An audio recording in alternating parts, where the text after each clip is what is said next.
Hey, horror fans! Once again, it is me, the Horror Miser Money G. It's time to do something I haven't done in a while. It's a tag video. Yes, this is the John Carpenter tag. Now, I was tagged by my good friend Sean Patrick Erschen from the Horror Corner. And we all know he is a huge John Carpenter fan, and he decided to come up with this tag talking about all films related to his great favorite director, John Carpenter. Now, I like John Carpenter too. He's done a great ton of great movies. Obviously, Halloween is his most famous production of all, but he's also done a whole plenty of other films, whether it's The Fog, Prince of Darkness, some non-horror films like Assault on Precinct 13, Big Trouble in Little China. But let's go on ahead and get this tag done. Now, there are elite, I think, 10 questions in this tag, and the first one is favorite music score in a John Carpenter film. Now, for me, obviously, a lot of people are going to say Halloween because that infamous no, I'm going to go with The Fog because that is some great music right there, especially when the fog rolls in and you hear that boom, boom, boom, boom, boom, boom, boom. Yeah, that's what I like. So for me, for question number one, it's going to be The Fog. Now, question number two is most underrated John Carpenter film, and I think we can all agree that, because I know Sean did this, well, Prince of Darkness. I mean, of all the films that John Carpenter does, Prince of Darkness doesn't get the love that it deserves. It's an excellent horror film. Donald Pleasence is in this one. It's a different take when it comes to the Lord of Lies. Satan is in some type of this liquid form, and obviously we have this group of scientists and graduate students. They all become, I guess, say possessed, and he wants to bring his son. Wants to bring him back into the world. I thought it was a decent film. Alice Cooper is in this one as well. I saw it about a month ago. Again, I probably want to watch it again because that's how much I love it. But question number two, most underrated film is Prince of Darkness. Question number three, the scariest scene in a John Carpenter film. Now, for me, it obviously has to be The Thing, where the guy, I think his name is Cooper, he is trying to do a fibrillation on the guy's chest because the guy has a heart attack. I think the guy's name is Norris. Yeah, Norris. He has a slight heart attack, and the guy Cooper is trying to restart his heart. Next thing you know, his whole chest opens up, and his huge mouth opens up, and he bites his arms off. It's a scene no one ever expected coming, especially when I saw this in the theaters, because he's doing this like that, and we don't know who's human or who's not. And next thing you know, he said, "All right, clear." Shoot, whoosh. Like, oh shit. I remember watching it in the theaters and the whole audience was aghast. Yeah, so definitely that is the scariest scene I've seen in a John Carpenter film. Question number four, most suspenseful scene in the John Carpenter film. This is when we're going to go back to The Thing. That's when McGreedy decides to do the blood test to find out who's human and who's not. And we get to see, and the tension, you can cut the tension with a knife. That's how real tension is, because we don't know who's human and who's not. And eventually when he tests Palmer's, that's when next thing you know, Palmer decides to come apart and everyone skids in there hollering right there. You can't get a better suspenseful scene than that. So definitely The Thing wins again. Question number five, favorite non-horror John Carpenter film. Now, he has made some films that are not non-horror. We have Escape from New York, Big Trouble in Little China, and I believe Assault on Precinct 13. Now, of all those, I'm going to go with Big Trouble in Little China because it's a decent action fantasy film.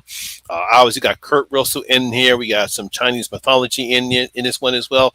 A lot of people don't talk about Big Trouble in Little China because it's a pretty good film, and I wish more people talk about it. It would be nice to actually see that movie get a remake. Yes, I was saying it would be nice to see that film get a remake because I love it. I don't know who they would get to play the Kurt Russell's character, but yeah, I would love to see that movie get remade. So I think that's question number five.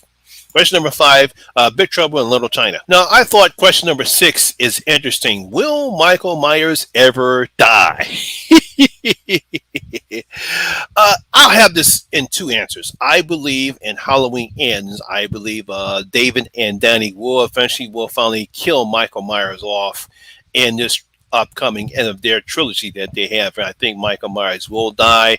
I really can't see them ending the trilogy where he's still alive.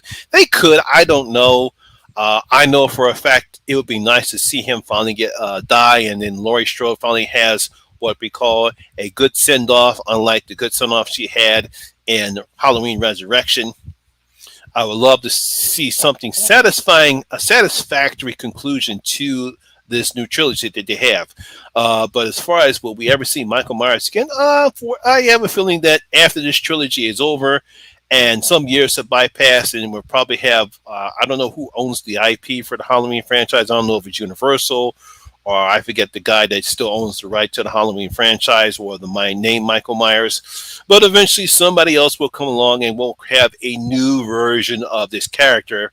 But I believe that we will finally see Michael Myers die, and not like what they did with H2O. Question number 7, best spooky atmosphere in a John Carpenter film.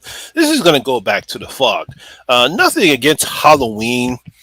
That was more horror, but The Fog had the best spooky atmosphere. You have the town set at night. You have the fog coming in into Antonio Bay. It's a very small, relatively town, and you really don't know where the spirits of the ghosts in the fog are going to attack. And I thought they did a great job in setting it up. So definitely best spooky atmosphere is The Fog. Question number 8. What is the worst John Carpenter film? Now, of course, John Carpenter has had some bad horror films or some bad movies. Some people might say it's The Ward. Some people say it's The Ghost from Mars. But for me, it'll have to be the 1960s remake of The Village of the Damned. And I don't know. He just didn't do anything well in that picture. You know, yeah, Christy Alley's in this one, Christopher Reeves is in this one as well, and it just did not have the type of atmosphere as the 1960 version did. That's what made the 60 version so well, is because those kids were really frightening. These kids are not. Those kids were spooky looking. I love the tagline, you know, because I remember when I was little, when I first saw the trailer for that film, where the kids saying "Leave us alone" when their eyes are glowing. I mean, at least those kids were spooky. Here, these kids are nuts. So definitely worst John Carpenter film I've seen is Village of the Damned. Let's see. Question number 9. What film would you like to see a direct sequel of a John Carpenter film? And to me, it's obvious. We had to go back to The Thing. This is the third time I put The Thing on this list. Now, we already got a prequel to The Thing. And I thought that was pretty good, despite the fact that they decided to do the CGI crap at the end of the film. But I would love to see, and I'm pretty sure everyone else would agree with me, would love to see a direct sequel to The Thing. I believe that there's a plenty of way you can go. Did McGrady and I think it's Knowles. I forgot the guy, Keith David's character at the end of the film, along with Kurt Russell. You know, who was the actual Thing? You know, what status is the Thing? We know that it can survive cold weather. He just puts himself in suspended animation. But I would love to see a direct sequel of it. So any other type of film that I'd like to see a direct sequel of a John Carpenter film would be The Thing. And the last and final question, does John Carpenter have at least one more great film left in him? That's a very interesting question there, Sean. I really don't know if he does or not. I'm pretty sure if the right project, whoever wrote the film, if he has any direct, if he's going to write something or whatever, it depends upon the project, if he's willing to direct it again. But I believe he's done what he can as far as movies is concerned. I don't think he's going to direct anything more. I think it would have a lot of things would have to be right for him to get behind the director's chair. But I believe I think he likes what he's doing right now, and that's being executive producer of certain films that he believes he has faith in that could be good, and he'll do scores like he did the score in Firestarter. I think he likes doing that right now. So I really don't see him getting behind the director's chair anytime soon, unless the right project came along for him. So there you have it. That is my tag video for John Carpenter. I want to thank Sean Patrick for tagging me. Now comes a point where I will tag some people in here. And let's see, I don't know if Dice Rolling still does tags, but I'm going to tag the great Dice Rolling. I'm going to tag my good friend Brittany Rose. I want you to do this tag. I'm going to tag a couple other people. I don't know if they do tags. My good friend DeRay from Rainbow Fright. I'm going to see if you want to do this tag. And Danielle, Curly Girl at the Movies. I don't know if you do tag videos, but I am tagging you. So just remember, ladies, if you do this video, make sure you mention Sean's name because this is his tag video. So there you have it. That is my video for the day, guys. Hope you did enjoy it. And if you did, please give it a thumbs up, like, and share because that does help out with the YouTube algorithm.